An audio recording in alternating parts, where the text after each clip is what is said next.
আসসালামু আলাইকুম। আজকে আমাদের কাছে একজন পেশেন্ট আসছেন। আপনি আসছেন ব্রাহ্মণবাড়িয়া থেকে। তিনি 19 তারিখ আসছিলেন, মানে আজকে থেকে 15 দিন আগে একবার আসছিলেন। তখন আপনি হিজামার একটা প্রসিডিউর নিয়ে গিয়েছেন। আমার ছেলে একজনের কাছ থেকে যায় আর আপনার গাড়িও জানাচ্ছে।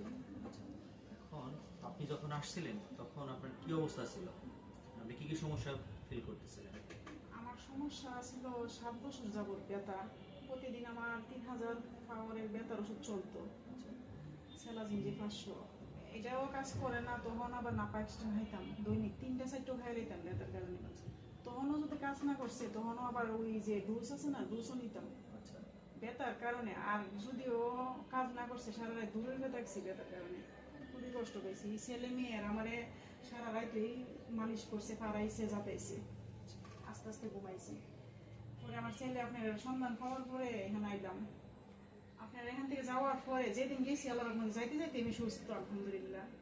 আমি জানেন না তো, আমি উঠতে বইতে ওই আমার মেয়ে ছেলে দেখে শুক্রিয়া আলহামদুলিল্লাহ ছাড়া আল্লাহ কাছে কিচ্ছু কই না। কারণ 7 বছরের ব্যথা আমার এই 15 দিনে কমা, মানে আমার 70% ব্যথা কমে গেছে কেন আল্লাহর রহমতে।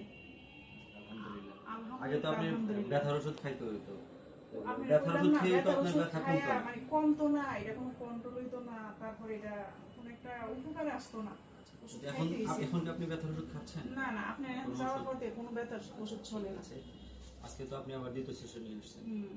ঠিক আছে, আপনাকে যে নিয়মগুলো বলছিলাম সেগুলো একটু মানেন, আর পরবর্তী যে সেশনগুলো আছে সেগুলো একটু কমপ্লিট করবেন।